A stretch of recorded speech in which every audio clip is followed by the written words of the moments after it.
Okay, now that we have a better picture of the Oracle product family, let's now drill into the Oracle database product specifically. The database comes in several editions, and if you're familiar with previous versions of Oracle, this shouldn't come as too big of a surprise to you. What is a surprise to some is the licensing model. You can actually go to the Oracle Technology Network website and download all of their software for fun and for free. And it'll install without any limitations at all. It won't be a 180-day timeout. You won't be nagged about entering a serial number. It'll just work. In a sense, it's the honor system. Legally, you're not allowed to use any of that downloaded software in a production environment unless you purchase a license from Oracle. So certainly be aware of that. And you'll find also a missing link in terms of the free software, just downloading it and starting to use it, is that you don't have a My Oracle support account, which means that you won't have the ability to download patches and updates, and you also won't have access to Oracle support. So that is an incentive for you to purchase a legal license for the software.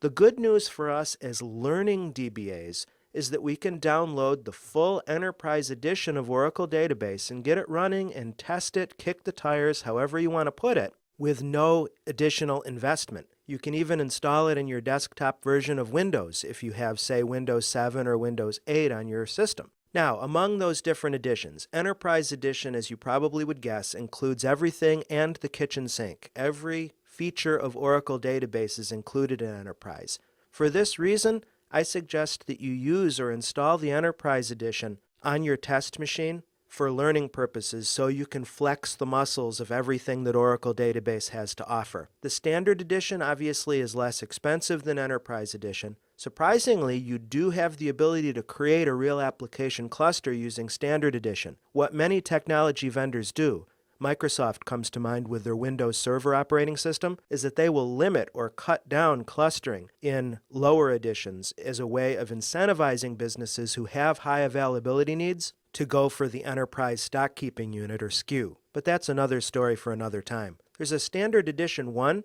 that's even more cut down than Standard. And by cut down, I'm talking about the feature set that's involved in the software, and also Oracle will cut down capacity in terms of number of CPU cores, RAM, and such that can be accessed by the software. One is intended for small shops that know they're not going to need more than a single database server. Personal Edition is the Developer Edition, and it's used or aimed at developers. It has all of the features of Enterprise Edition, but it's not licensed for production use. So therefore, you can get Personal Edition at a much lower price point, of course, than Enterprise Edition. If you're familiar with Microsoft SQL Server, the Personal Edition of Oracle is akin to the SQL Server Developer Edition. As a matter of fact, I think Microsoft gives away the Developer Edition, but I could be wrong about that. Finally, the bottom SKU, the free SKU, is the Oracle Express Edition, or Oracle XE as it's sometimes called. This is free, it's redistributable, which means you can bundle it with your applications that you write, but it's different. And what I mean by that is that it's very much a different product, different interface. Obviously the feature set is different. I would suggest against using Express Edition for learning Oracle. The thing is, when you download Oracle, you don't download a specific edition, you just download the installer, and then you can choose an edition when we run the Oracle Universal Installer.